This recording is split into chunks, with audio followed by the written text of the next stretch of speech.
Bonsoir à tous, bienvenue sur Monaco Info. Dans ce dernier journal de la semaine, nous sommes le dimanche 13 juillet et voici les titres de l'actualité.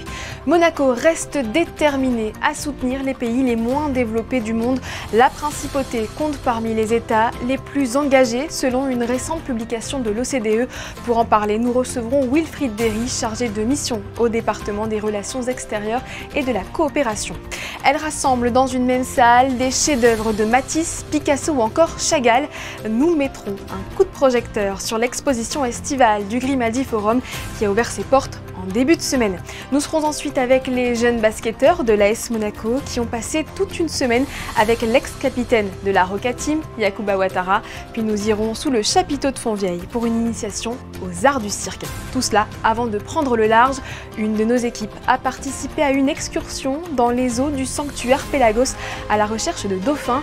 Et le spectacle, vous le verrez, est exceptionnel.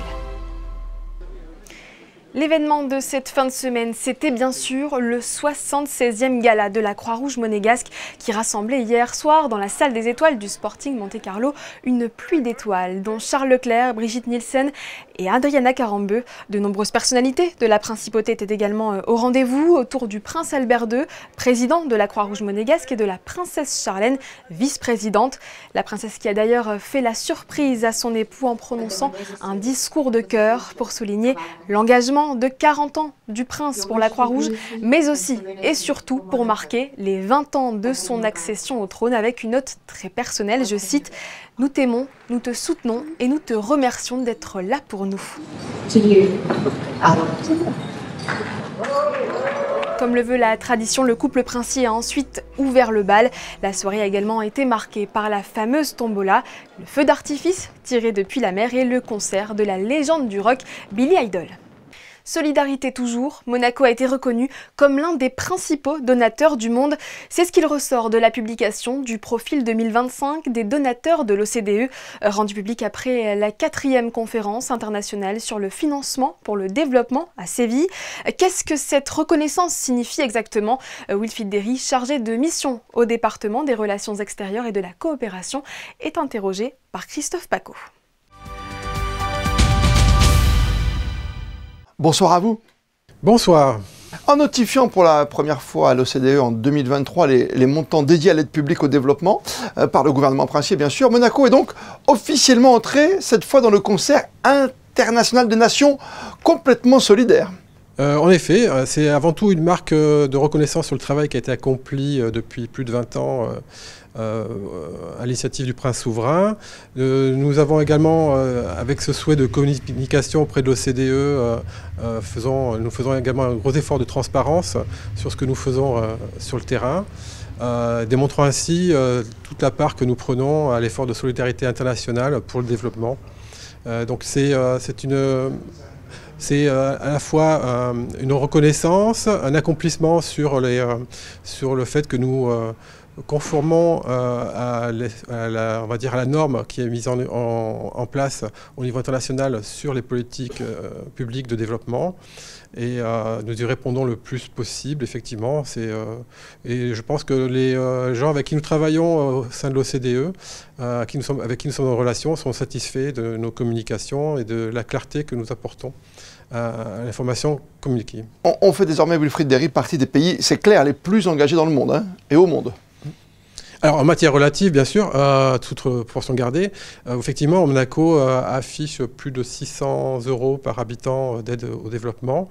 Donc ça nous place dans le peloton de tête.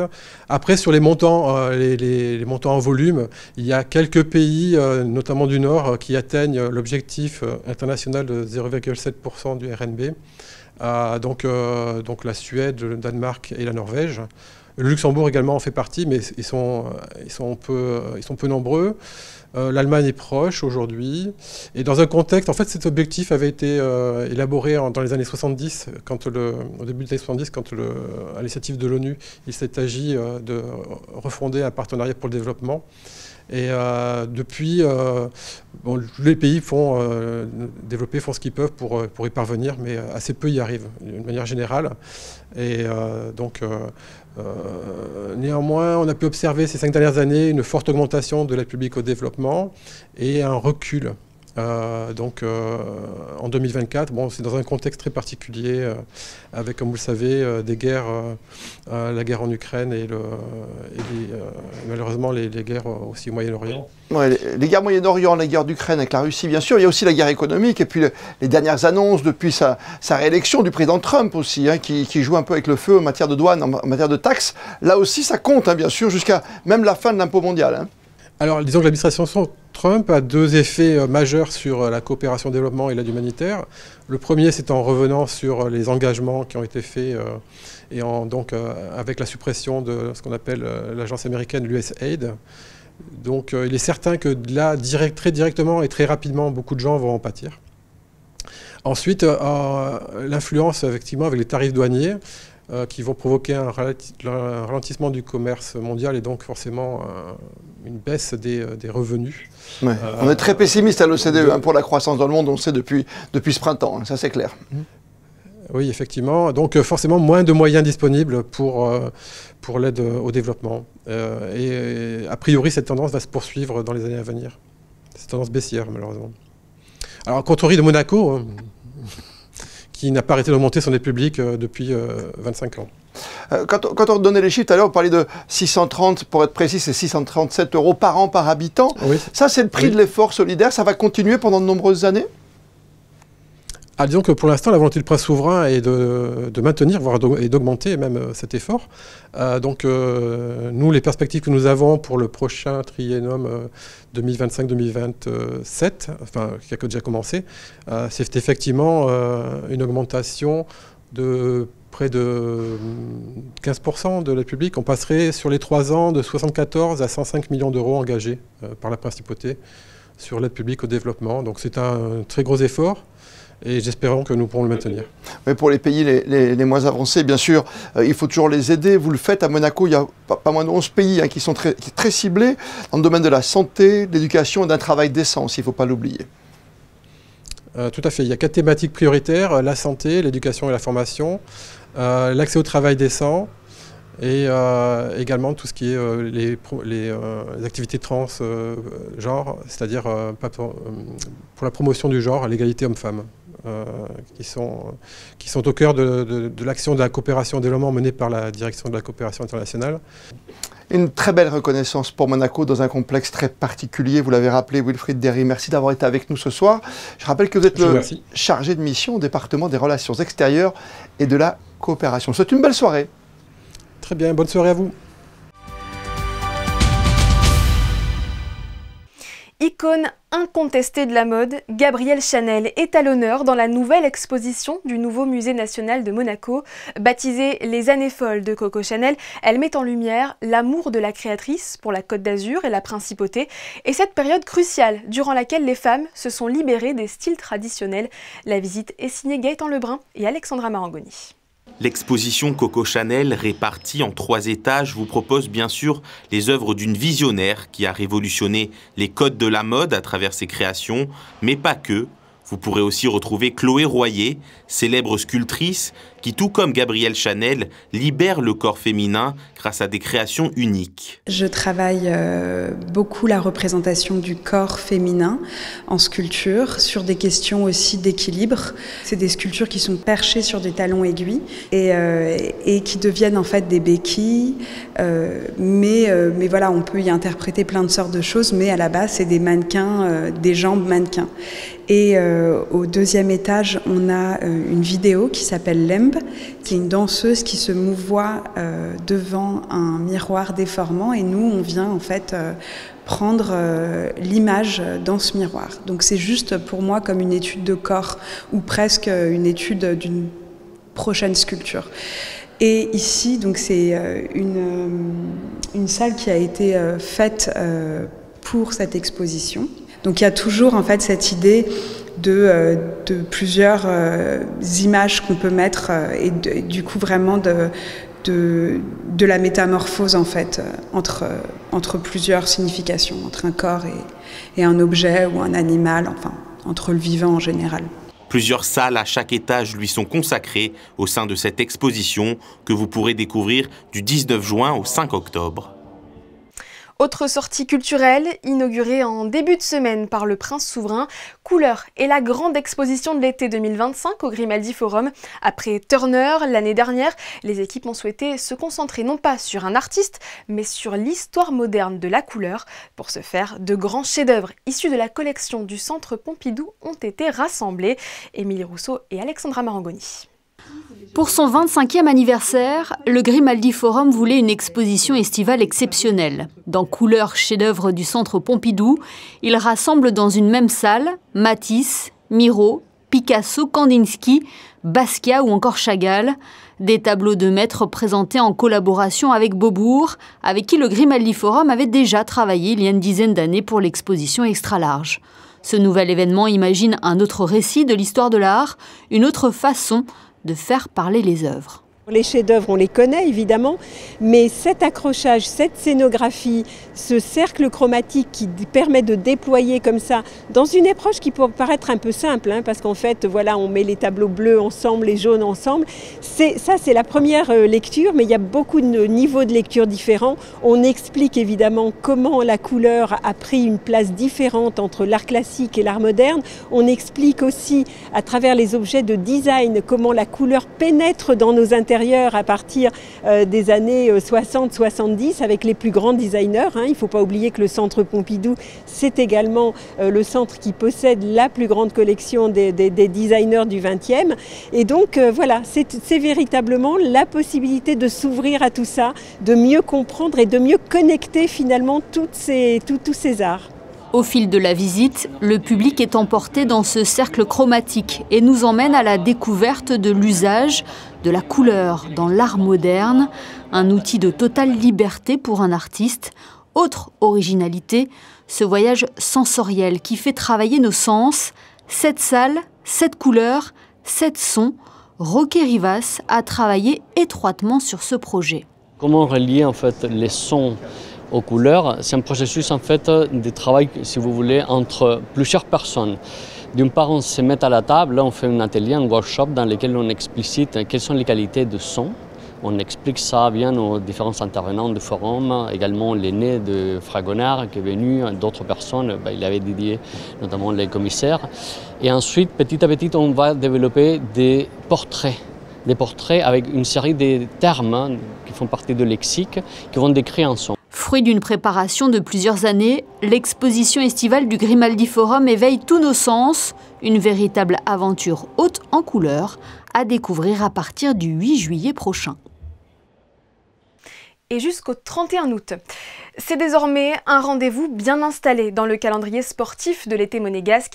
Pour la 3e année consécutive, l'AS Monaco Basketball, section amateur, vient de proposer un stage pas comme les autres, avec une présence prestigieuse. Yacouba Ouattara, ancien capitaine, double champion de France avec la Roca Team, aujourd'hui sous les couleurs du Paris Basketball.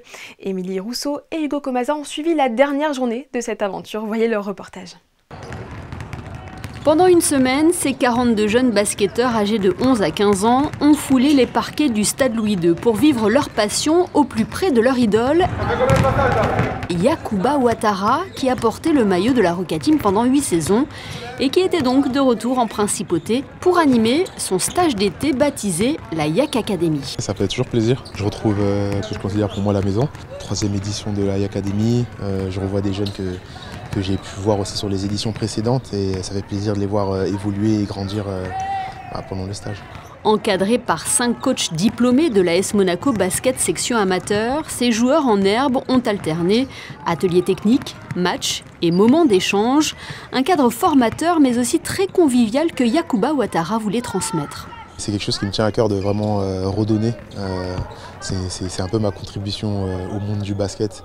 De voir aussi les sourires des jeunes et à chaque fois l'engouement qu'ils ont et la détermination qu'ils ont à venir et s'entraîner, ça fait vraiment plaisir. On attaque, on va jusqu'au plan. Hésitation. Et hop. Disponible et à l'écoute, la présence de Yacouba Ouattara a donné une dimension particulière à ce stage, l'opportunité pour ces jeunes de progresser et de profiter de l'expérience de l'ancien capitaine de la Roca Team. C'était très bien, en plus c'est pas la première fois qu'on le fait Les 3 fois où je l'ai fait, c'était exceptionnel. Toujours des moments à s'en souvenir. C'est un très bon camp et je vous le conseille. Qu'est-ce que ça fait de s'entraîner avec un joueur comme Yacouba Ouattara? C'est impressionnant et ça te fait rendre compte le parcours qu'il faut faire si tu veux devenir comme lui. Et c'est aussi une chance unique. Et toi, est-ce que tu as aimé ce stage? J'ai adoré ce stage, en plus que les coachs soient extrêmement agréables. Et le fait qu'il y ait un joueur professionnel, c'est une chance unique qu'on n'a qu'une seule fois. Toi, t'en as pensé quoi? J'ai trouvé que c'était très bien. On s'est beaucoup amélioré le long de ce stage. Et je trouve que c'est quelque chose à faire. Pour sa 3e édition, la Yak Academy aura été un grand succès. Ces basketteurs en herbe repartiront avec des souvenirs plein la tête, avec déjà l'ambition de s'inscrire au stage de l'année prochaine. Pour tous ceux qui n'ont pas pu se rendre à Gaston Médecin, pas de panique, nous avons une autre idée de stage pour les grandes vacances. Le chapiteau de Fontvieille accueille l'école du cirque Tous en piste qui permet aux plus jeunes de découvrir les arts du cirque. Marie Bonnet-Blanc et Alexandra Marangoni sont allées sur la piste.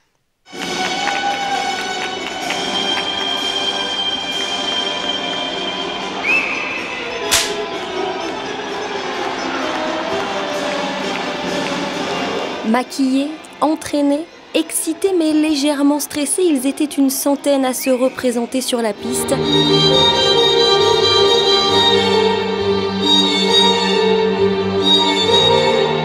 Et après une semaine de stage, le bilan est unanime.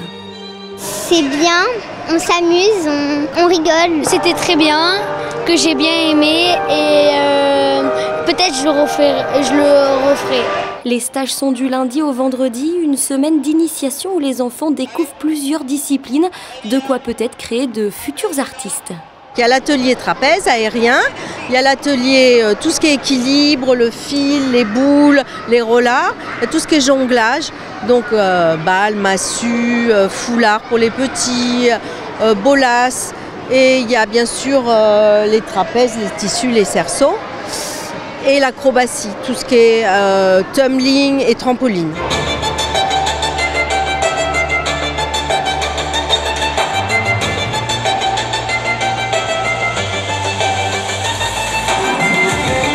Ces stages, c'est tout l'été, sur 5 jours, jusqu'au 15 août et à partir de 4 ans. Sachez que le mois de juillet est complet, mais il reste des places pour le mois d'août.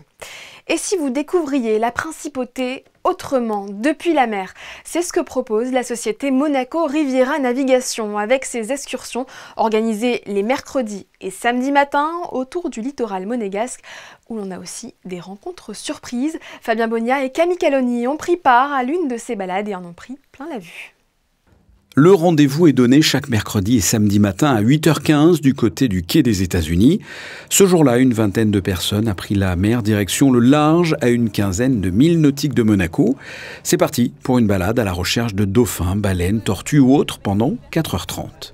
Nous allons au large, c'est-à-dire dans le sanctuaire Pelagos, et pour faire découvrir la mer, au-delà de nos plages, parce que la majorité des résidents de la principauté ou même voisines connaissent pas la mer. Souvent, ils sont étonnés d'apprendre qu'à quelques milles, nous pouvons rencontrer des dauphins, un cachalot, un rorqual commun. Donc l'objectif, c'est un peu éducatif, c'est surtout ça la motivation, c'est pas économique. Et en même temps, vous savez qu'il y a un rôle de protection à mettre en place, quoi. Et donc on veut jouer ce rôle à notre niveau monégasque pour faire comprendre qu'il y a des animaux pas loin et qu'ils ont besoin d'être protégés, quoi. C'est l'avenir de la Terre, c'est l'avenir pour nos enfants, nos petits-enfants, etc., etc. Le prix d'entrée est de 65 € pour 4h30 de navigation, sans l'assurance de pouvoir observer quelque chose. Et pourtant, au bout d'environ 1 heure, on aperçoit à une centaine de mètres du bateau un petit geyser d'eau. C'est un grand cachalot qui pointe son nez. Le temps suspend son vol pendant quelques minutes et puis un plongeon observé par le photographe de la rédaction. Une façon peut-être pour ce cachalot de nous dire au revoir. Lui et nous partons chacun vers d'autres horizons. Il faut savoir que la société Monaco Riviera Navigation a pour objectif d'obtenir très prochainement le label High Quality Whale Watching, un label qui identifie les excursionnistes impliqués dans une démarche éco-responsable. En attendant, un commentaire sonore de 3h30 en français et en anglais donne des explications sur ce type d'expédition et sur l'approche des mammifères marins, une sorte de code de bonne conduite.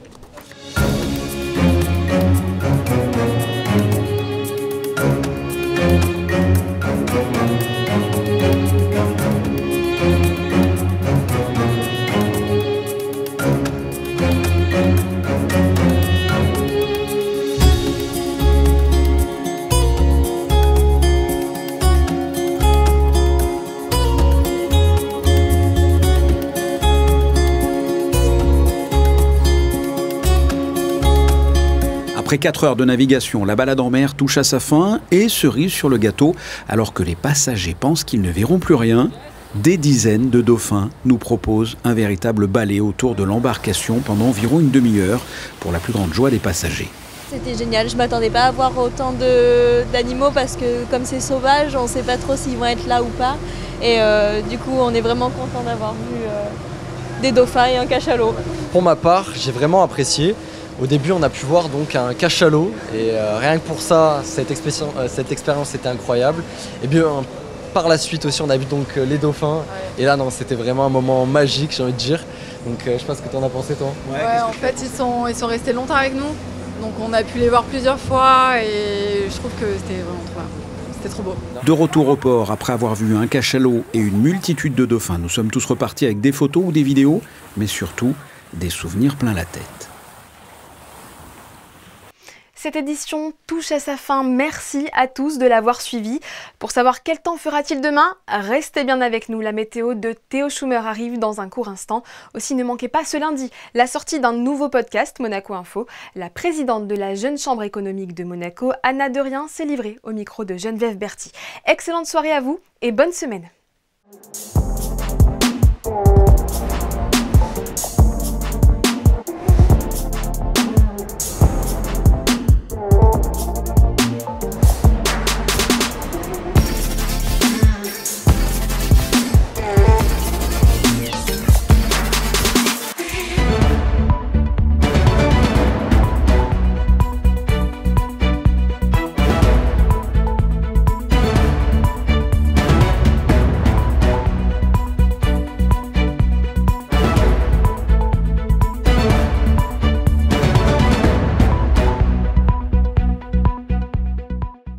Retrouvez la météo avec Suisse Courtage, votre partenaire de confiance en assurance à Monaco. Protection sur mesure pour particuliers et professionnels. Bonsoir à tous. Après un dimanche un peu nuageux, ce sont des conditions idéales que nous allons retrouver toute la semaine à Monaco.